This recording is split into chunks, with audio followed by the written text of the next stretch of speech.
Welcome Yashodhan sir. श्रीशब तुम्ही join केला. Join करून आतापर्यंत तुमचा आमच्या सोबतचा कसा जर्नी होता तो थोडक्यात आमच्याशी शेअर करा.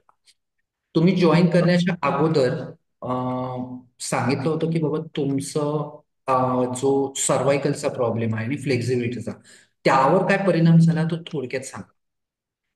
नाही, मानेच्या मागे ते दुखायचं सर्व्हायकलचं आणि त्याच्यामुळे लक्ष लागायचं नाही कामामध्ये वगैरे सुद्धा.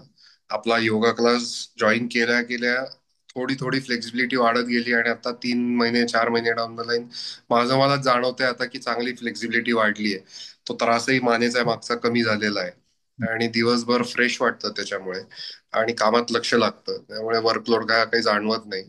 आणि संध्याकाळपर्यंत म्हणजे अगदी झोपेपर्यंत एकदम व्यवस्थित असतो मी. कुठेच तणाव असं वाटत नाही. हम्म. फ्रेशनेस दिवसभर जाणवतो, मुलांनाही भरपूर त्यामुळे वेळ देता येतो संध्याकाळचा. अच्छा. तुम्ही जो पहिला प्रॉब्लेम जो सांगितला होता सर्वायकलचा काय नेमकं व्हायचं पहिल्यांदा तुम्हाला?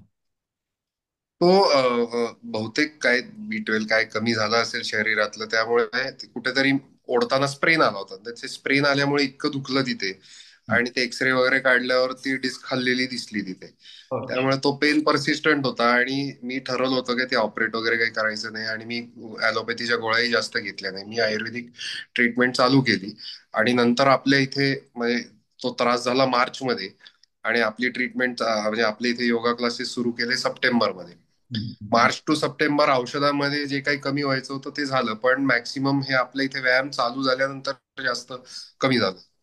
अच्छा. म्हणजे जी सर्वायकल इथून नर्व कम्प्रेस होऊन ज्या मुंग्या यायच्या त्याचं प्रमाण तुमचं हो, कमी झालं.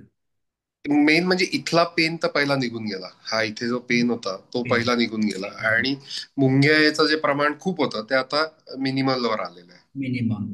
Very good. हम्म. ठीक आहे. अशाच पद्धतीने तुमची प्रोग्रेस चालू ठेवा. आणि तुम्ही डायजेशनचं एक पॉइंट सांगितलं होतं, तर डायजेशनवर आता काय परिणाम आहे त्याचा? नाही, योगा केल्याने नक्कीच डायजेशन म्हणजे एकतर कॉन्सन्ट्रेशन वाढतं. योगामुळे आपण जे काही करतोय त्यातलं कॉन्सन्ट्रेशन वाढतं. त्यामुळे जेवण जेवताना जेवणाकडे लक्ष दिलं जातं आता. आणि त्यामुळे तो एकदा एक घास तुम्ही 32 वेळा चावून खा वगैरे तुमच्या सजेशन असतात, त्या आम्ही अंमलात आणायचा प्रयत्न केला आणि चांगला फरक जाणवला. ठीक आहे. चालेल. असाच तुमचा जो आरोग्यदायी जर्नी आहे तो सुरू ठेवा. Thank you. Thank you so much. Thank you. धन्यवाद धन्यवाद.